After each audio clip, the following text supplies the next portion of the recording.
Hey you guys, let's make some steak fish.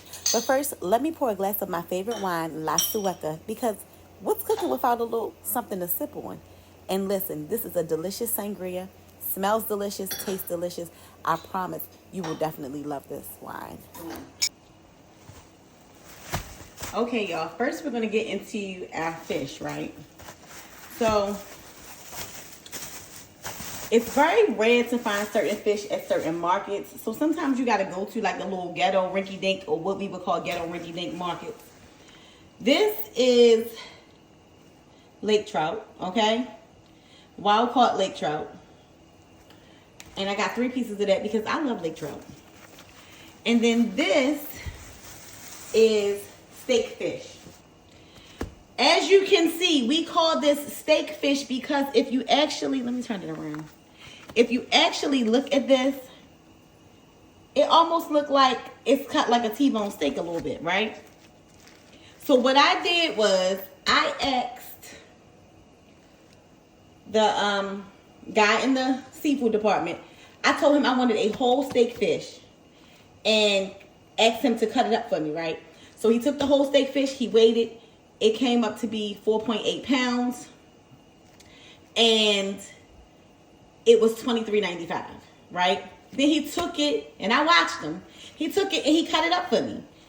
This right here is some of the best fish you ever gonna get. I promise you. Some of the best fish that you're ever gonna get. So let's get into making it, all right? So when I'm making fish, I don't use many seasonings, okay? I use garlic powder and I use Old Bay seasoning, right? Okay? You do not need a bunch of seasoning on your fish when you are frying it, okay? Because fish will absorb seasonings very well. And if you're using like a lot of seasonings, especially a lot of salty seasonings, it's going to take that in and your fish going to be salty as shit. And you don't want your fish to be salty. You want it to be flavorful, but not salty. And garlic is my absolute favorite thing ever, right? But Old Bay seasoning is perfect for seafood. And McCormick, we love you. Shout out to McCormick because your seasonings are amazing. Okay? Totally amazing. Now, let me explain the steak fish to you. Okay? Because when they cut it, it's always going to look one of 3 different type of ways. Okay? Make sure that you clean your fish too. All you got, just make sure you're rinsing your fish off. Now, this right here looks like it's cut like a salmon or tuna. And it's always going to remind you of a steak, like a T-bone steak. That's why we call it steak fish. So you see this, like the big bone right here? This looks like a steak. So you're going to eat it. This is the initial cut. This is once they cut the head off. This is the cut that's closest to the head, okay? This cut, as you go down the body, the cut changes. Then you're going to get this cut. See this? So you're not really getting that T-bone look anymore. You're getting this because it's getting closer to the tail. Or this cut. And this is at the end. This is the tail, right? And they just cut it and filleted it. So those are the 3 cuts of the steak fish that you're going to get, right? The one thing that I love about this fish, it has minimal bones. It's a big bone, always a big bone right here. And that's straight down the back. That circle bone. But throughout this, I can feel bones, right? But they are big bones. So this is not a fish that you have to worry about swallowing little ass teeny bones, okay? Another reason why I only recommend using Old Bay and garlic is because I use Louisiana New Orleans style fish fry to rid my fish with. Now, if you are using flour as your breading mix, then I suggest that you season your flour. And when I say season your flour, I don't mean just Old Bay and garlic. That is when you can incorporate all of the other things like pepper, garlic powder, onion powder, and whatever else that you use to season your fish. But for me, I love Louisiana fish fry, and I always get the one that has a real lemon added because it give it this like extra twang, right? But you also want to see when I add my own because I love that twang, okay?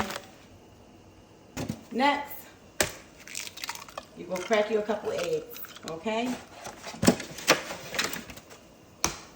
For the amount of steak fish that I got, I'm going to crack me at least a good 6.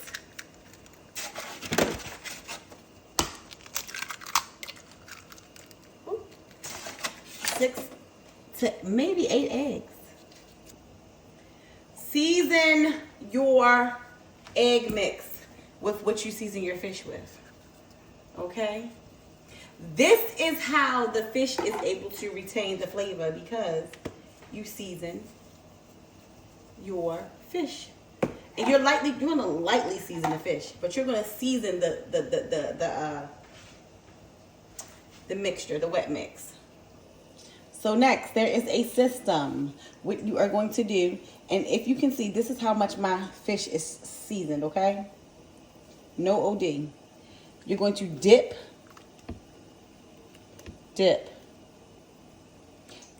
So you can dip this in your egg batter and then dip it in your dry batter, and then you can re-dip it again if you want it crunchy, crispy, that double batter like. Me, personally, I'm dipping once because that's what I like. And once you get a nice good dip, I normally grab it by that little bone that's right there, shake it off, and over to my grease. Let's do it again. Wet. Grab it by that bone. Let some of the egg come off. Dry. Okay, boom. Now, however you want to batter this, listen, I'm doing this like this for recording purposes, but normally I would have all of my stuff over by the stove so it could be right there and I could just throw it in, okay? So now my fish is in there frying up nice and golden and delicious. I have not flipped it. Notice that the grease is above the fish. That way it can kind of almost cook straight through. I am going to flip it though. And I'm going to wait a little while before I flip it, because this is a very soft, flaky fish. So you want to flip it when it's nice and kind of crispy on one side, because if you don't, you will break this fish up. This fish will break apart, okay? And also flip it with tongs. That helps. Okay, if you can see, it looks like my steak fish is kind of risen to the top.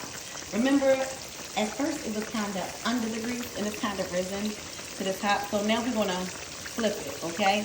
I'm using tongs to flip because this is a sensitive fish. Like I told you, if it ain't fried right and ain't fried like it's supposed to, it will break apart, okay? And that's the last thing you want, is for little pieces of steak fish to be floating around in this grease. So you just flip it. Make sure you got some tongs. Neck it up, flip it, and rub it down. Oh no! Yes. Oh yes. Flip that shit. Got it. Yep. Boom. And this is straight from the grease onto the cooling pan, y'all. Straight from the grease onto the cooling pan. Okay? Look at that. It's perfection. I'm telling you. It's perfection, and it's one of the best fish that you ever gonna get. So we're gonna put the fish on here, and before it gets cooled, we're going to sprinkle some lemon juice on it.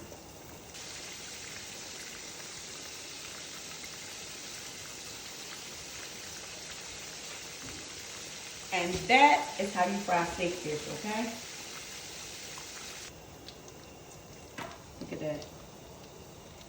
Fried fish perfection. I promise you, fried fish perfection.